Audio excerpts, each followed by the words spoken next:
55 நாள்ல 1 லட்ச ரூபா சம்பாதிக்கிறேன்னு சொல்லியிருந்தேன். அப்படி முடியலன்னா ஒரு பக்கம் மீசை எடுத்துறேன்னு சேலஞ்ச் பண்ணியிருந்தேன். இன்னைக்கு 29ஆம் நாள். வாங்க எவ்வளவு சம்பாதிச்சிருக்கோம்னு சொல்லிட்டு பார்க்கலாம்.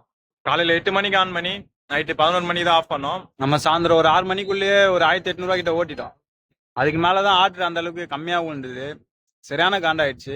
இருக்கிற கோவத்துல கையில இருக்கிற ஹெல்மெட் எல்லாம் தூக்கி போட்டு வச்சிடலாமா நினைச்சேன். அப்புறம் நாள் ஓட்டுறதுக்கு ஹெல்மெட் இல்லாம போயிடுமேன்னு சொல்லிட்டு அப்படியே அமைதியா இருந்தது. ஓலால 713 ரூபா ஓட்டிருக்கோம். போர்ட்டர்ல 565 ரூபா ஓட்டிருக்கோம். ரேபிடோல 438 ரூபா ஓட்டிருக்கோம். ஊபர்ல 204 ரூபா ஓட்டிருக்கோம். அப்புறம் அந்த ரெகுலர் ஆர்டர் வந்து 280 ரூபா பில் ஆச்சு. எல்லாத்தையுமே கூட்டினா 2200 ரூபா வருது. அதுல இருந்து பெட்ரோல் காசு மட்டும் ஒரு 250 ரூபா மைனஸ் பண்ணிக்கலாம். ஏன்னா நேற்று சரியா ஓட்டாதனால இன்னைக்கு 250 ரூபா மட்டும் தான் போட்டோம். இன்னைக்கு நம்ம ஓட்டிருக்க அமௌண்ட் எவ்வளவுன்னு பார்த்தா 1950 ரூபா.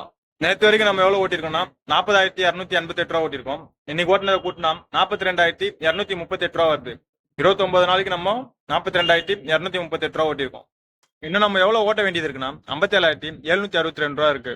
நம்ம மீதி இருக்க நாள்ல ஒரு நாள் டார்கெட் வந்து 2,220 ரூபா சொல்லியிருந்தோம். ஆனா இன்னைக்கு ஓட்டினது வந்து 1,950 ரூபா தான். ஒரு 270 ரூபா கிட்ட கம்மியா ஓட்டிருக்கோம். அடுத்த நாள் ஓட்டும் போது இந்த காசு சேர்த்து ஓட்டிட்ட பிறகுதான் வண்டியை நம்ம ஆஃப் பண்ண போறோம்.